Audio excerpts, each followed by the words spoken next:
Olá, espero que estejam todos bem. Nós vamos começar então nossa aula de eclesiologia, o estudo da igreja, né?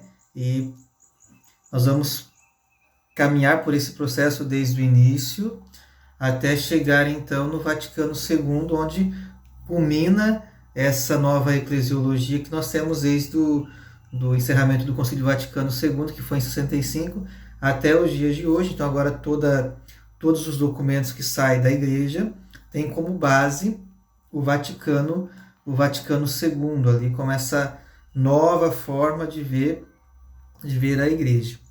Então vamos lá. Nós sabemos então que nada se constrói do nada. Tudo tem um sentido para começar, e a igreja também, ela foi nesse processo. E que processo que foi esse? Um processo de perseguição. Lá no início, no tempo dos apóstolos, nós estamos aí vivendo o tempo pascal, e é muito claro para nós isso lá no início, como que eles se reuniam às escondidas e tudo mais, por medo dos judeus. E isso tem um processo de, de uma estrutura que meio que começando um pouco ali nas tribulações, ela vai dando uma nova cara, uma nova identidade. Então, portanto, tudo nasce a princípio de uma certa situação, um caos, vamos dizer assim, mas que vai se estruturando no decorrer do tempo. E nós temos ali, então, antes dessa perseguição, nós temos vários sinais de como nasce a igreja. A igreja, na última ceia, ali Jesus se caminha com os seus discípulos, e ela vai partindo desse ponto central, né? Nós temos o evangelho que narra também: tu és Pedro, e sobre esta pedra eu edificarei a minha igreja. Então, quando nós falamos da ceia da Páscoa, é uma das características da igreja já. Então, nós vamos situar na ceia da Páscoa. Jesus tinha falado de sua morte já iminente e havia interpretado para os 12 discípulos nos sinais de pão e vinho. Poucas horas depois de Jesus ter instituído a última ceia, ele vai então para a cruz. Ele é pregado na cruz, e o Sinédrio mandara prender no decorrer da mesma noite para condená-lo como instigador e blasfemo, entregando em seguida ao ocupador romano. Então, nesse processo que nós temos perante o governador romano, o Sinédrio mudou a acusação para incitamento político. Pilatos o mandou crucificar, juntamente com 2 terroristas como rei dos judeus, ou seja, como Messias político. Então tudo começa isso, eles que condenam Jesus achando que ele viria para tomar o poder ali de Israel. Então, com isso, tudo poderia ter se acabado. Poucas horas depois do processo, Jesus já estava morto e seus discípulos estavam fugindo.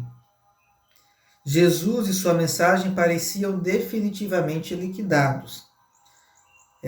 Porque tudo aquilo que vinha se comentando já Jesus tinha falado que ia morrer, que ia ressuscitar, ou seja, aquela questão: eu vou morrer, em 3 dias eu vou destruir esse templo, em 3 dias eu vou reconstruí-lo novamente. Mas a princípio não há aquela compreensão, e o próprio Jesus vai dizer muitas vezes em 2 relatos, no discípulo de Emaús, depois também próximo ali a Pentecostes, na vinda do Espírito Santo, que como sois sem inteligência, né? Não foram capazes de compreender tudo isso.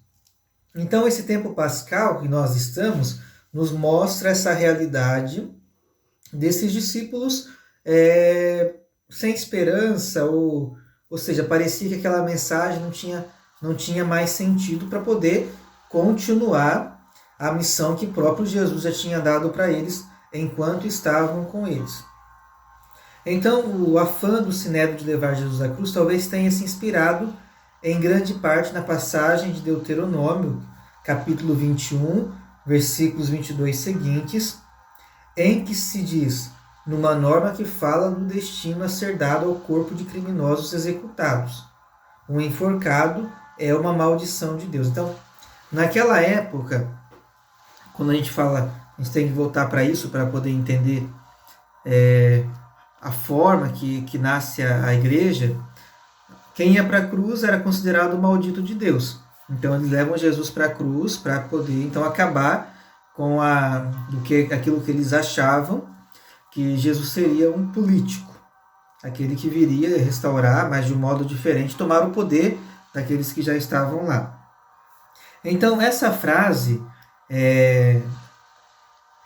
faz referência à exposição pública de criminosos supliciados num lenho infame. Então, lá no rolo do templo, encontrado na caverna 11 de Qumran, mostra que essa passagem serviu mais tarde como base jurídica para a crucificação dos judeus acusados de alta traição contra o povo judeu. Então, mesmo na antiguidade pagã, a crucificação era vista como a forma mais ignominiosa e humilhante de morrer. Então, ir para a cruz era o maldito de Deus. Em Israel, por causa de Deuteronômio 21, capítulo, versículos 22 seguintes ali, essa morte tinha uma força simbólica ainda mais negativa. Aquele que ficava suspenso na cruz era então amaldiçoado por Deus, ou seja, tinha sido condenado não apenas pelos homens, mas pelos próprios Deus, ou seja, Deus não queria mais aquela pessoa na humanidade. Então, por isso, nós temos nessa perspectiva a festa da Páscoa. Suas multidões de peregrinos, ao mesmo tempo que era um empecilho que dificultava a prisão de Jesus, oferecia ao Sinédrio uma boa oportunidade para desmascarar Jesus diante do Israel reunido como um ímpio.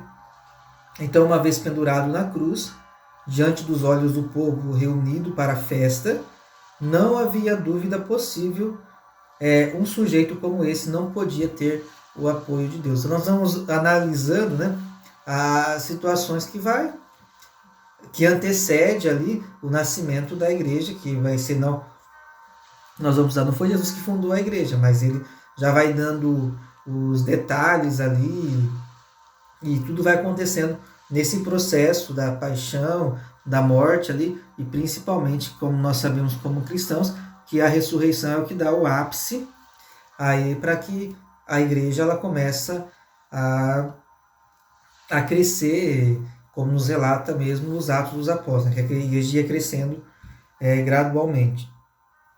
Jesus então está na cruz.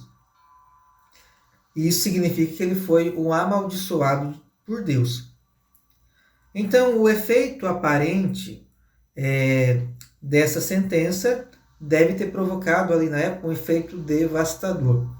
Nós sabemos que uma grande multidão sempre seguia Jesus e estavam encantados ali com o que ele dizia, com aquilo que ele ensinava. Então, esse estar na cruz, obviamente, como diz, muitos ali devem ter ficado desesperados, tristes com a situação.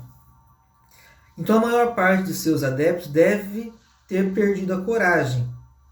Nesse momento que muitos discípulos dele fogem, os galileus retornam à sua terra, Simão Pedro retoma sua antiga profissão, trabalhando novamente como pescador. Então, nesse ponto, a história toda parece ter chegado definitivamente ao fim. Então, todo mundo desaparece, depois desse contexto ali. E nós podemos ver no tempo pascal os discípulos de Emaús ali que voltam para Emaús, desacreditados, ali tristes e tudo mais. Então, esse é um pouco que a nossa mente que a palavra de Deus vai nos trazer para poder compreender como que foi esse passo para que a igreja de Cristo, ela pudesse nascer. Mas então acontece algo inesperado, inaudito ali diante toda essa situação, que parece tragédia, mas que não é. Depois nós vamos entender todo esse processo. Então, para entender o impacto desse acontecimento, é necessário colocar-se por um instante na posição de um observador neutro que registra apenas os fatos objetivos. Então, os discípulos de Jesus abandonaram a cidade. Estão se espalhando em todas as direções. De repente, esse movimento se inverte. Eles voltam a se reunir, e não em algum lugar qualquer, mas precisamente na capital, que é Jerusalém, como tudo fala, volta, né? É necessário voltar. Então, eles voltam onde é o lugar mais perigoso para eles, ou seja, e vários relatos vão dizer ali no início dessa igreja que eles estavam com as portas fechadas, com medo dos judeus. Para nós isso é bem claro já durante a liturgia. Então, eles voltam para lá, para Jerusalém, e eles vão enfrentar toda a situação.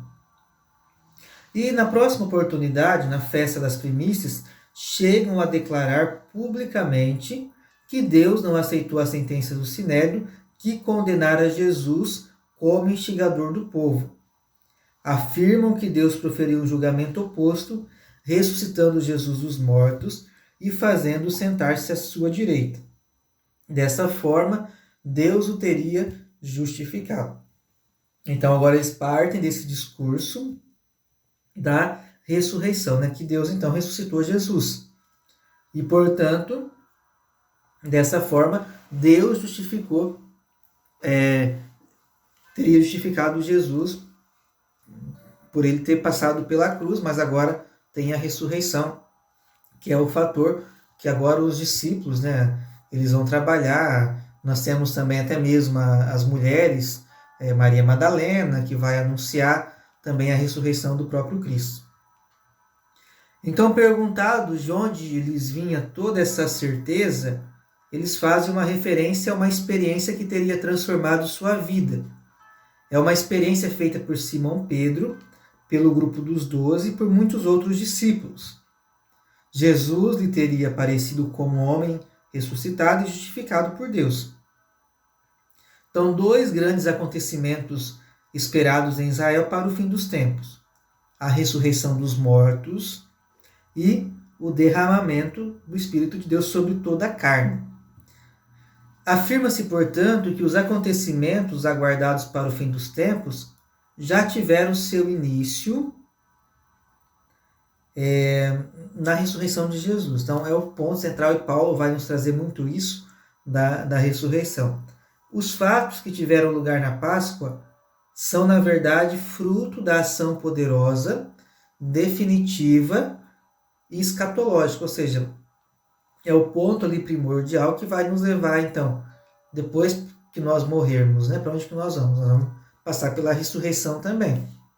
Isso que nós professamos no credo da Igreja Católica. Então, nós vamos passar por esse processo, vamos ter a nossa Páscoa e também nós vamos ressuscitar, que é uma das descrições ali do símbolo do credo que nós rezamos. E é interessante perceber, então, que nesse processo a Igreja ela vai se reunindo, ainda um pouco que meio tímida ali no início, como o Êxodo, também a reunião é uma realização fundamental da Igreja.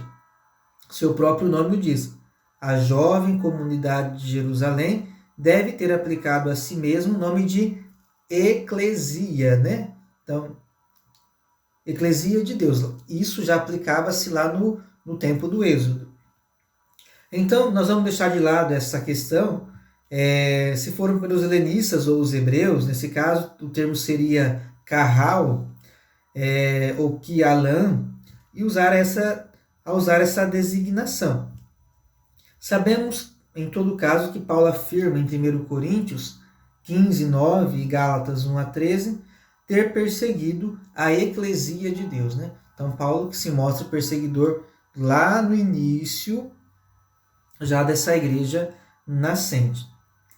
E em Gálatas, o próprio Paulo vai dizer assim, em 1,13 ali, como nós já citamos: pois vós ouvistes falar do meu procedimento, outrora no judaísmo, com que arrebatamento eu persegui a igreja de Deus e procurava destruí-lo. Então, já se tem essa noção, esse termo eclesia que se usa ali logo no início, porque os discípulos se reúnem para celebrar. Então, mas o que dizer de eclesia? Eclésia, né, que nós falamos muito hoje. Em grego, esse termo designa a reunião do povo, ou seja, é a assembleia de todos aqueles que possuem a cidadania de uma cidade. Aplicando esse termo do direito público da polis a si própria, a comunidade de Jerusalém reivindica um título extraordinário. O uso desse termo eclesia mostra que ela não se entende como um grupo de correligionários ou como associação de pessoas que compartilham certos interesses particulares. Antes, faz questão de deixar claro que se trata de uma assembleia criada pelo próprio Deus, que diz respeito a todo e que é pública. Nós vamos seguindo isso. Por isso, então, nesse decorrer, a igreja evita posteriormente aplicar a si a terminologia variegada da associatividade do mundo antigo. A comunidade não é nem tiasos, nem éranos, não é kainon, nem colégio. Então, a comunidade ela é segmento ou parte de um todo maior. Então, ela vai evitar muitos termos antigos lá, do que se usava ali, principalmente no texto de Êxodo. Contudo, quando nós falamos que ela evita usar os termos antigos, não significa que ela não é um grupo, nem fração, nem associação. Mas também não é uma seita. Era aquele grupinho, virou uma seita. Não, nós não podemos designar essa questão. Ela é uma reunião pública de todo, né? Então, todo reunido ali, os discípulos. Nós vemos ali que em Pentecostes tem essa ação do Espírito Santo. Maria está reunida também com os discípulos. E o que vem a ser a esse todo, né? Reunião pública do todo. E claro que não é a cidade, nem muito menos o Estado romano, porque nós sabemos que nem todos são adeptos à religião, o cristianismo, ali no início. Nem todos são adeptos. Tem os judeus ali, muitos se converteram, obviamente, mas nem todos viraram cristãos, muitos continuaram sendo judeus. Então, o todo aqui se refere a todo o povo, é o povo de Deus, esse todo, né? Do que o texto vai nos trazer, o texto que é do Gerald Lonfink, vai dizer isso para nós. Então, o todo é esse povo de Deus, essa porção que leva à frente essa estrutura, ou tendo ouvido ali a voz do próprio Cristo.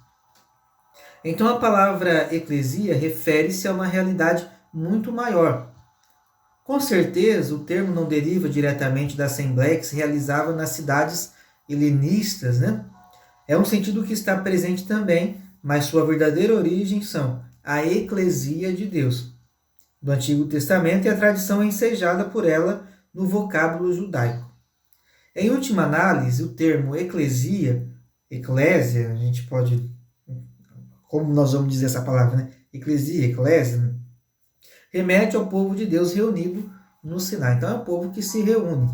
Então o Vaticano II, nós vamos ter oportunidade de trabalhar isso, vai falar muito esse termo, povo de Deus. Né? Nós temos o povo de Deus no deserto andava, já usado um pouco no Antigo Testamento também. Então, no Deuteronômio, existe uma fórmula precisa para designar o dia em que Israel se reuniu em sua totalidade no Monte Horebe, né? Ou seja, no Monte Sinai, para receber do meio das chamas, das nuvens e da noite espessa os 10 mandamentos, ali em Deuteronômio, capítulo 5, versículo 22. Então, esse dia em que se é dado as leis se chama o dia da reunião, ou seja, em grego, emera tes ecclesias. Segundo Deuteronômio, deu-se no Sinai a assembleia fundamental que fez de Israel um povo. Retomando aqui o termo eclesia, a jovem comunidade de Jerusalém quer deixar claro que ela própria entende como sendo consumação dessa assembleia ali do Sinai que recebeu as leis. Então, possivelmente, ela assumiu essa autodenominação naquela primeira festa de Pentecostes, que, segundo o relato de São Lucas, ganhou caráter constituinte para a igreja. Afinal, quando nós falamos de Pentecostes, era a festa judaica das semanas, que correspondia no calendário judaico à festa das primícias da colheita. Mas tudo indica que era celebrada já em tempos neotestamentários como presencialização dos acontecimentos ocorridos lá no Monte Sinai. Mas seja então qual for o contexto que envolve Pentecostes, a palavra eclesia deixa claro que a igreja não se entende como um povo novo que substituiria o antigo povo de Deus ocupando o seu lugar. A igreja se entendeu, na verdade, como Israel, ou para ser mais exato, como o começo e o centro de expansão do Israel escatológico, né? Desse já e o ainda não. O já está aqui, mas o ainda não a gente não sabe o que vai acontecer. É mais um ponto em que a comunidade pós-pascal dá continuidade àquilo que Jesus tinha começado. Então nós temos a comunidade pré-pascal e a comunidade pós. Agora nós sabemos desse contexto todo de desânimo, mas agora a pós-pascal volta muito animada para poder dar sequência àquilo que Jesus tinha dito para eles enquanto caminhava com eles. Então, ainda há outras conotações presentes nesse termo eclesia. Vimos que se trata de uma palavra que sempre traz à mente uma imagem de assembleia concreta. A assembleia do povo no Sinai e a assembleia dos cidadãos da antiga polis. Isso significa que a igreja vive de duas assembleias concretas. E é nelas que ela realiza sua existência. É nelas que ela se apresenta. Em suas reuniões se exprime da melhor forma o possível, o que ela é e o que Deus quer dela. Então, o que Deus quer de toda essa estrutura que vai se construindo no decorrer do tempo. Então, o Papa Emérito, né, o Bento XVI, ainda quando era cardeal, o Joseph Ratzinger, chegou a formular essa realidade com as seguintes palavras. Então, uma pessoa muito culta, né, o Ratzinger, ele diz assim para nós, abre aspas, o lugar autêntico da existência da igreja não é uma burocracia qualquer, nem a atividade de um grupo que declara ser a base dela, e sim a assembleia. Isto é, a assembleia que se reúne toda a comunidade ou em que esta é pelo menos representada e em que está garantido o laço de união com a Igreja Universal. Então aqui fecha aspas naquilo que o Papa Bento ele traz para cada um de nós. Então nós vamos tendo, né, nesse início também da igreja, uma carta que é muito notória nesse tempo, que é a carta a Diagoneto, né, que foi escrita no ano de 120 depois de Cristo, e que vai nos tratar então com o início dessa comunidade, dessa igreja. Assim, vai dizer a carta, né, para nós, essa carta que era lá do Diagoneto, trata-se de um testemunho escrito por um cristão anônimo, respondendo à indagação de Diagoneto, pagão culto, desejoso de conhecer melhor a nova religião que se espalhava por conta da rapidez. E então ele vai dizer assim para nós lá no início, os parágrafos 5 e 6 da carta a Diagoneto. Vai dizer assim, os cristãos não se distinguem dos outros homens nem por sua terra, nem por sua língua, nem por seus costumes. Eles não moram em cidades separadas, nem falam línguas estranhas, nem têm qualquer modo especial de viver. Sua doutrina não foi inventada por eles, mas se deve ao talento e a especulação de homens curiosos. Eles não professam, como outros, nenhum ensinamento humano.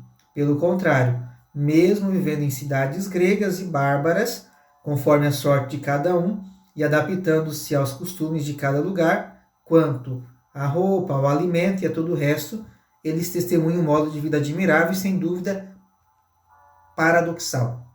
Então, um pouco como se via os cristãos, viviam conforme aquele povo ali, não era um povo... E aquilo que eles pregavam, como diz aqui a carta, não era nada humano, eles falavam da transcendência, né, desse Deus que enviou Jesus, e Jesus ressuscitou, e agora então eles vão pregar tudo isso. E eles vão dizer então, participam de tudo como cristãos, suportam tudo como estrangeiros, toda pátria estrangeira é sua pátria, e cada pátria para eles estrangeira. Casam-se com todos e geram filhos, mas não abandonam os recém-nascidos. Compartilham a mesa, mas não o leito, vivem na carne, mas não vivem segundo a carne, moram na terra, mas têm a sua cidadania no céu. Ou seja, eles agem de um modo diferente, são testemunhas do Cristo ressuscitado. Então, a forma deles viverem, mesmo estando no mundo, é pensando nessa Jerusalém celeste, né? Como diz aquela canção, sou estrangeiro aqui, o céu é o meu lugar. Então, eles têm muito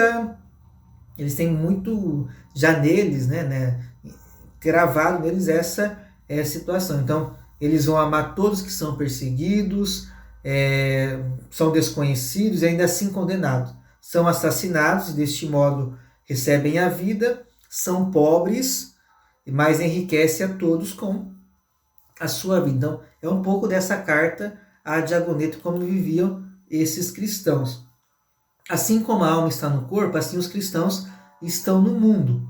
A alma está espalhada por todas as partes do corpo. Os cristãos por todas as partes do mundo. A alma habita no corpo, mas não procede do corpo.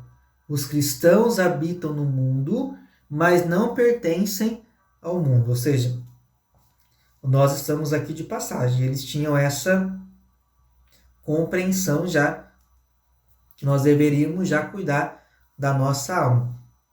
Então, um pouco dessa carta ali que vai marcar como viviam esses primeiros cristãos, relatados nos Atos dos Apóstolos. Então, aqui, essa carta vai nos ajudar muito a ver como que foi essa igreja nascente. Mesmo na perseguição, eles se envolveram, eles buscaram a coragem em Deus para poder dar o passo inicial para levar à frente aquilo que Jesus já tinha dito para eles lá atrás, né? Eu vou embora e agora fica com vocês aí a missão.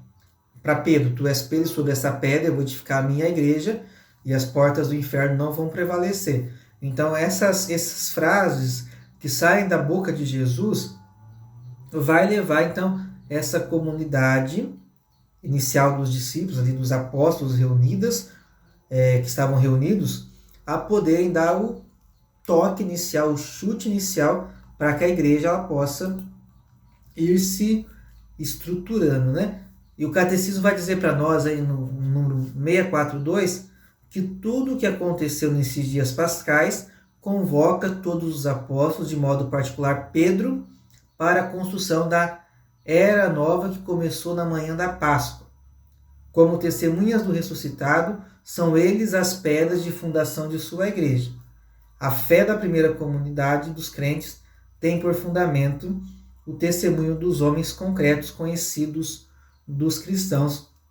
E assim vai seguir o texto dizendo, na maioria dos casos, vivendo entre eles, estas são testemunhas da ressurreição de Cristo, são antes de tudo Pedro e os 12, mas não somente eles, e o catecismo vai dizer para nós, Paulo fala claramente de mais de 500 pessoas às quais Jesus apareceu de uma só vez, além de Tiago e todos os apóstolos. O Cristo que apareceu ressuscitado, e isso vai impulsionando o surgimento da igreja nascente. Então, esse é o primeiro tópico que nós trabalhamos, e nos vemos então, e damos sequência para a segunda aula no próximo vídeo. Até mais!